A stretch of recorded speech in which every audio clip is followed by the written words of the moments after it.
예, 할례는 정체성을 의미하는 것입니다. 나는 하나님의 백성이라는 것이죠.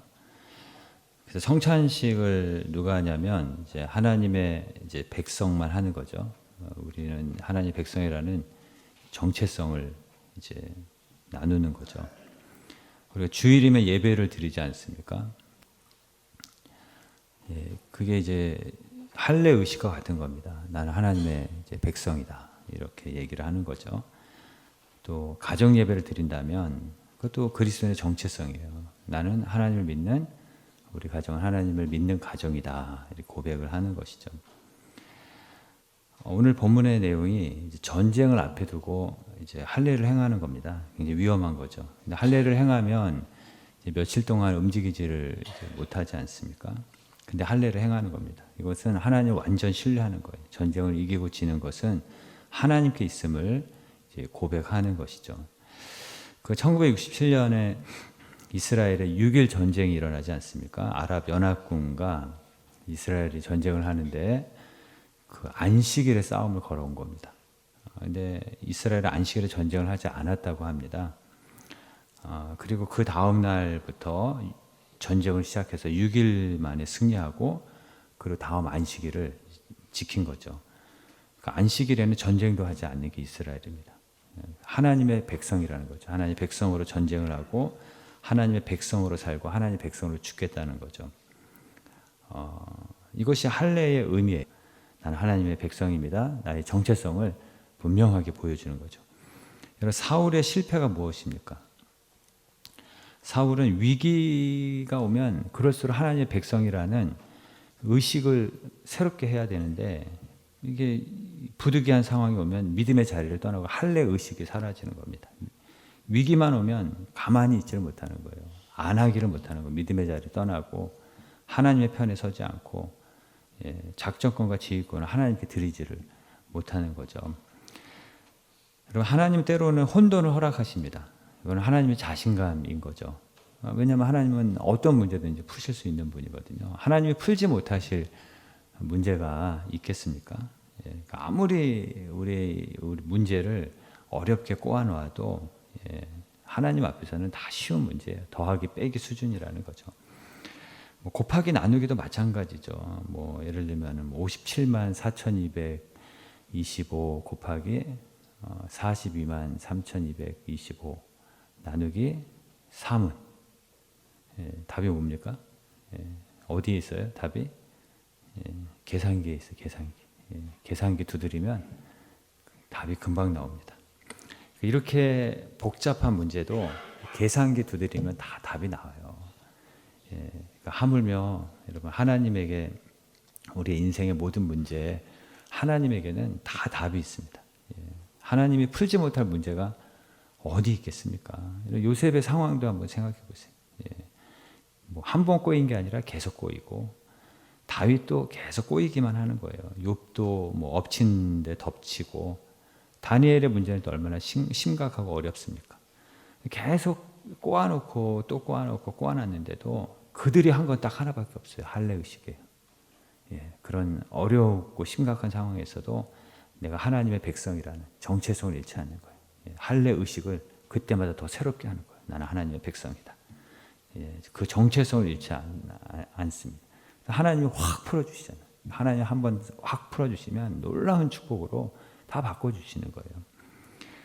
근데 결단코 내 방법대로 풀어주신 적이 없어요. 인간의 방법대로 풀어주신 적이 없어요. 하나님의 방법대로 풀어주신. 두 번째로는 유월절을 지키는데 이제 길갈에서 할례를 행하고 그리고 유월절을 지키죠. 유월절이 10절에 보시면 여리고 평지에서 유월절을 지킵니다. 그 다음에 만난데 유월절이 10번째 재앙이지 않습니까? 그래서 어린 양의 피를 바른 가정은 죽음이 넘어가요. 그래서 출애굽 구원을 하게 되는 거거든요. 근데 이 어린 양의 피가 신약에 와서는 뭘로 바뀌었습니까? 그게 예수님의 피로 바뀐 거예요. 그래서 유월절이 예수님의 십자가 죽음 이후에는 성찬식으로 다 바뀐 겁니다. 그래서 유월절을 기념하라 그러잖아요. 근데 이제는 예수님께서 나를 기념하라 그랬어요. 예수님을 기념하라. 이게 성찬식인 겁니다. 그러니까 유월절 성찬식의 핵심은 기념하라는 겁니다. 기억하라. 너 잊지 말라라는 것입니다. 어린 양의 피로, 예수님의 피로 너가 죄사함을 받아 구원받았다. 너가 어떻게 구원을 받았는지 잊지 말라는 겁니다. 여러분, 나 같은 죄인을 먼저 구원하셨어요. 그게 칭의라고 하는 거거든요. 의롭다고 먼저 칭해 주신 거예요. 의롭지 않은데 이스라엘 백성이 430년 노예 생활했잖아요. 우리로 말하면 죄의 노예에 묶인 거죠. 하나님의 기적과 어린 양의 피로 구원을 받은 겁니다. 그런데 이 인간들이 은혜를 기억하지 못하고 매일 불평과 원망만 하지 않습니까? 이런 인간들을 40년 동안 구름기둥 불기둥으로 하나님 인도하셨고, 반석에서 막 물이 솟는 기적을 보여주시고, 하늘에서는 만나로 먹이시잖아요. 그리고 하나님의 말씀을 40년 교육하는 거예요. 교육하고 훈련시켜서 온전히 순종하는 백성으로 만드신 거죠. 그리고 요단강을 건너게 하신 겁니다. 그러니까 먼저 칭의예요. 의롭지 않은데 먼저 구원부터 해주시고 그 다음에 하나님의 자녀답게 만들어 가시는 거예요. 이게 유월절의 은혜입니다. 성찬식입니다. 나 같은 죄를 먼저 구원하셨습니다. 그러므로 어떻게 구원을 받았는지, 너가 어떤 은혜를 받았는지 잊지 말라, 기억하라, 기념하라고 성찬식을 하는 것입니다. 여러분, 어릴 때는 다 기준이 좋고 싫은 겁니다. 좋으면 하고 싫으면 안 하는 거죠. 좀 크면 이익입니다. 나에게 이익이 있느냐 없느냐로 이제 그게 기준이 되고, 좀 더 가면 옳으냐 그르냐는 거죠. 대체로 다 여기서 멈춰요. 예. 좋으냐 싫으냐, 이익이 있느냐 없느냐, 그 다음에 옳고 그름으로. 물론 대체로 다 뭐 도덕적인 기준이나 자기 기준이죠. 근데 하나님의 자녀는 어디까지 가는 겁니까? 하나님의 뜻인가 아닌가까지 가야 됩니다. 그래서 항상 문제는 언제 일어나냐면 옳고 그름을 따질 때 그게 문제가 일어나는 거예요. 옳고 그름을. 그 옳고 그름은 사람을 죽일 수는 있어도 절대로 사람을 구원하지는 못해요. 살릴 수는 없는 겁니다. 어떤 매일 싸우는 교회가 있는데 이제 어떤 목사님이 부임을 했대요. 그래서 물어봤대요. 왜 이렇게 매일 싸우냐고. 그랬더니 어떤 분이 그런 얘기를 하대요. 잘해보자고 싸운다고. 그래서 목사님이 얘기했대요. 잘하지 맙시다. 그랬대요. 몇 년이 지났는데 아무도 잘하려고 하진 않더래요. 그랬더니 교회에 평화가 오고 예배가 살아나더랍니다. 십자가가 무엇이며 사랑과 평화와 용납이에요. 그러니까 하나님의 뜻보다 옳고 그름이 따짐이 앞서면 큰 은혜가 없는 교회인 거죠. 옳고 그름, 따짐이 아니라 하나님의 뜻이 신앙입니다. 하나님의 뜻이 무엇인가 먼저 분별을 하셔야 됩니다. 그게 사랑과 평화고 거기에 헌신하는 것이죠. 따지는 것, 옳고 그름으로는 절대 사람을 변화시키지 못하고 죽일 수는 있어도 살리지는 못하는 거예요. 어떤 장로님이신데 검사인데 이분이 2만 명을 전도한 분이라고 합니다. 간증인데 이분이 이제 안수 집사가 된 거예요. 근데 사실 자기는 술꾼이래요. 세상을 너무 좋아하고 자기의 주일은 금요일이라고 합니다. 왜냐하면 주일, 주가 이제 술 주자 해가지고 술 마시는 날 해가지고 금요일이 주일이래요. 안수 집사인데 어느 날 집에 갔더니 어머니가 오셨는데 통곡을 하며 기도하더래요. 자기가 그 없는 줄 알고 기도하신 거죠. 오니까 기도를 하고 계신 거죠. 아들이 은혜를 저버리고 세상을 향해 가고 있고 죽음에서 건져주어서 하나님의 자녀가 되게 했는데 하나님 일에는 관심이 없고 세상 일에만 빠져 있다고. 검사가 되면 다 되는 줄 알았는데 다 내 잘못입니다. 나를 죽여달라고 그렇게 기도를 하더랍니다. 며칠 지났는데 이번엔 집에서 아내가 울며 기도하더라는 겁니다. 와 보니까 아내는 조금 더 이제 자기를 위해 주더라는 겁니다. 남편이 장로 되게 해달라고, 장로가 되어서 아름답게 섬기는 존경받는 장로 되게 해달라고. 그런데 지금은 아닙니다. 지금 술꾼이고 지금은 죄인이고 너무 엉터리 신앙이고 그러면서 다 내 죄입니다. 나를 죽여달라고도 그렇게 기도하더래요. 그 자기가 생각을 했대요. 야, 이러다가 여자 둘 죽이겠다 이런 생각이 들어서 진짜 그 두 분의 기도로 자기가 변화되었다라는 그런 간증입니다. 그러니까 따지는 거, 옳고 그름으로는 절대 변화되지 않습니다. 해결되지는 않죠. 먼저 칭의입니다. 하나님이 우리를 이렇게 변화시킨 거예요. 베드로를 변화시키고 바울을 변화시킨 거예요. 의롭지 않아요. 근데 먼저 칭의, 너 의롭다고 칭찬해 주는 거예요. 칭해 준 거예요. 인정해 준 거죠. 그리고 그 수준으로 우리를 끌어올려 주시는 거예요. 성화잖아요. 이게 유월절이에요. 이게 성찬식의 은혜입니다. 예, 칭의, 의롭다. 하나님의 자녀로 삼아주시고 그리고 변화되기를 기대하시는 거죠. 어떤 분의 이야기인데 뭐 딸인데 늦잠을 자서 스쿨버스를 놓쳤대요. 좀 오래전 얘기인데 아빠가 태워주는데 애가 자꾸 이리 가라 그랬다가 저리 가라 그랬다가 하여튼 저쪽으로 가라 그랬다가 계속 뭔가 도는 느낌이 들더래요. 그래서 20분 걸렸대요. 알고 보니까 3분 거리를 빙빙 돌아서 간 거예요. 그래서 야 이렇게 가까운데 왜 이렇게 돌고 돌았냐 그랬더니 딸이 아빠 나는 이 길밖에 몰라. 스쿨버스가 이렇게 다녀 그러더래요. 그럼 이 바보 이렇게 할 수도 있는데 야 너 대단하다고 기억력이 대단하고 어떻게 20분 길을 다 외우냐고 오히려 막 칭찬을 했다고 합니다. 이 애가 나중에 선생님이 된 겁니다. 그러면 먼저 칭찬, 칭의입니다. 그리고 그 수준으로 인도하시는 것이 하나님의 은혜고 구원이에요. 이게 6월절이고 이게 성찬식이에요. 그래서 스키를 배울 때 넘어지는 것부터 배운다 그러지 않습니까? 예. 왜냐하면 넘어져도 안전하구나. 아, 넘어져도 괜찮네? 이럴 때부터 실력이 는다고 합니다. 그 샌프란시스코의 금문교 그 공사할 때 사람들이 많이 떨어졌다 그러잖아요. 많이 떨어져서 죽었다고 합니다. 그래서 그 밑에 그물을 설치했는데 이상하게 그때부터 안 떨어지더래요. 이상하지 않습니까? 그러니까 뭐냐면 떨어져도 괜찮구나 이 생각이 드는 순간 안 떨어지더라는 거예요. 이게 구원이에요. 떨어져도 괜찮아. 넘어져도 괜찮아. 실수해도 괜찮아. 그때부터 용기가 생기고 예, 도전의식이 생기는 거예요. 성찬식이 뭐죠? 성찬식은요 죽어도 괜찮아 그런 거예요. 죄지어 사실은 너의 죄인임에도 불구하고 우리를 구원하시면 죽어도 괜찮아. 죽어도 너는 영생이 있어. 죽어도 천국이 있어. 죽음이 선물이야. 그게 성찬식이에요. 그래서 순교할 수 있는 용기가 생기는 거예요. 예. 그래서 그런 순교사의 그런 얘기 있잖아요. 어떤 황소에 바쳐서 죽는 순교를 앞두고 어떤 여인이 마지막으로 머리를 묶을 시간을 달라고 그런 거예요. 왜냐하면 그 당시에 머리를 푸는 건 슬픔을 의미했거든요. 내가 주님을 위해서 순교하는 이날 어떻게 슬픔을 표시할 수 있냐라는 거죠. 그래서 머리 묶을 시간을 달라는 거죠. 왜? 죽어도 괜찮으니까. 그런 용기가 생기는 거예요.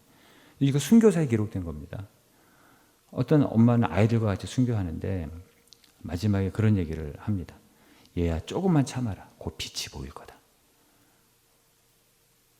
어떻게 그런 얘기를 할 수 있을까요? 죽어도 괜찮으니까. 그리고 용기 있는 말이 나오는 겁니다. 괜찮아. 넘어져도 실수해도 떨어져도 괜찮아. 이게 구원이에요. 예, 이게 6월절입니다. 그게 성찬식이에요. 먼저 구원이에요. 먼저 칭의예요. 그리고 하나님께서는 그 수준으로 우리를 변화시켜 주시는 거. 그게 6월절입니다. 그래서 용기를 주시는 거예요. 세 번째는 이제 12절에 보시면 만나지 않습니까? 만나. 그 가나안 땅에서 농사를 지어서 첫 수확물을 먹기 전까지 만나로 인도하셨잖아요. 만나. 하늘의 양식으로. 만나로 여기까지 온 거예요.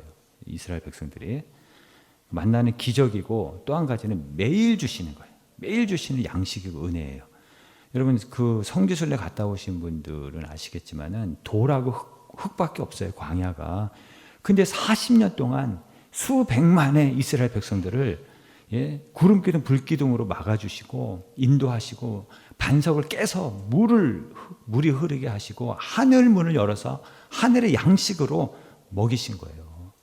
그러니까 하나님은 어떤 분이시냐면 광야에서도 우리를 먹이시고 또 도와주시고 예, 기적을 베푸시는 분이십니다. 할렐루야. 그 만나라는 것은 염려하지 말라라는 거예요. 너 걱정하지 말라라는 거예요. 매일의 은혜가 있고 기적 같은 은혜가 있다라는 거죠. 어떤 선교사님들의 간증인데 이게 또 오래전 얘기예요. 그 당시에는 쿠바로 성경책을 못 가지고 갔었나 봅니다. 그래서 선교사님이 성경책을 좀 많이 가져가려고 했는데 근데 이제 걸리면 안 되는 거예요. 근데 가방을 어떻게 좀 의심을 했는지 검색을 하는데 지퍼가 열질 않더랍니다.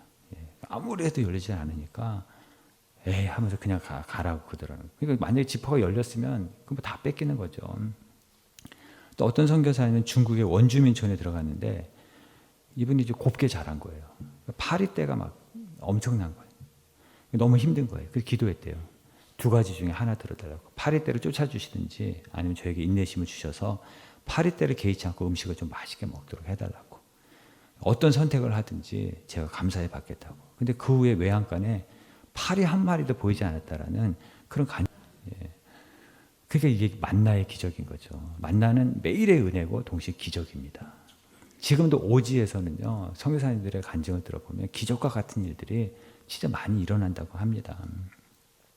그래서 기적은 하나님의 도구거든요. 그러니까 도구인데, 그래서 기적을 통해서라도 우리를 먹이세요. 그런데 더 큰 기적이 뭡니까? 일상의 은혜예요. 오늘 우리가 이 자리에 온 거 기적이에요, 아니에요? 기적입니다. 예. 기적이죠. 그 우리가 허리만 삐끗해도 오늘 이 자리에 못 오시잖아요. 이게 기적이지 않고 뭐겠어요? 허리만 삐끗해도 세수도 못하고 양말도 신기 어렵고 앉았다 일어나는 것도 못해요. 그래서 이런 말이 있어요. 중국 속담에 기적은 하늘을 날거나 바다 위를 걷는 것이 아니라 땅에서 걸어 다닙니다. 예, 그 기적입니다. 그래서 박완서 그 소설가의 그 간증이 있잖아요. 자기가 젊은 날에 자기가 윗분으로 모셨던 분의 병문안을 갔는데 그렇게 명석한 두뇌와 직관력으로 명성을 알렸던 이분이 지금은 자기 힘으로 할 수 있는 것이 눈을 깜빡이는 것밖에 없다라는 겁니다. 제가 그때 생각했어요. 한때의 재능도 다 소용이 없구나 하면서 서글픈 마음이 들었다고 합니다. 그러니까 혼자 일어나고 좋아하는 사람들과 웃고 이야기하고 함께 식사하고 산책하고 이런 사소한 일이 이제 이분에게는 기적이 된 거예요.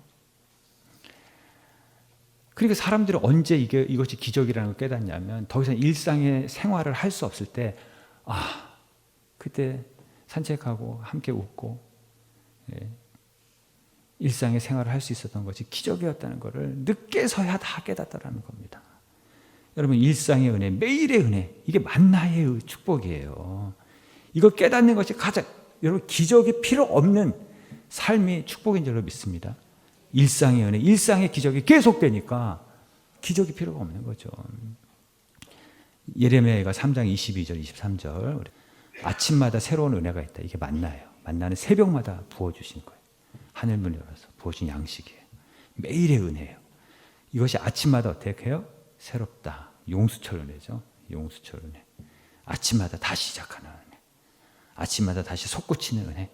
그러니까 절망이 밀려와요. 밤마다 눈물 흘려. 그런데 아침에 일어나면, 새벽에 일어나면 다시 용수철 은혜를 부어주시는 거예요. 날마다 매일같이. 그래서 하루하루를 그 일상의 은혜 가운데 살아가게 하시는 것이죠. 하나님이 이스라엘 백성을 이렇게 세 가지를 인도하셨습니다. 할례의식, 너는 하나님의 백성이다. 유월절의식, 먼저 구원해 주셨어요. 칭의, 그 은혜를 기억하라, 기념하라, 헛되게 하지 말아라. 만나, 매일의 은혜, 일상의 은혜, 그 은혜에 감사하며 살아갈 때 하나님께서 여러분의 모든 삶의 문제를 풀어주시고 또 필요하면 더 큰 기적으로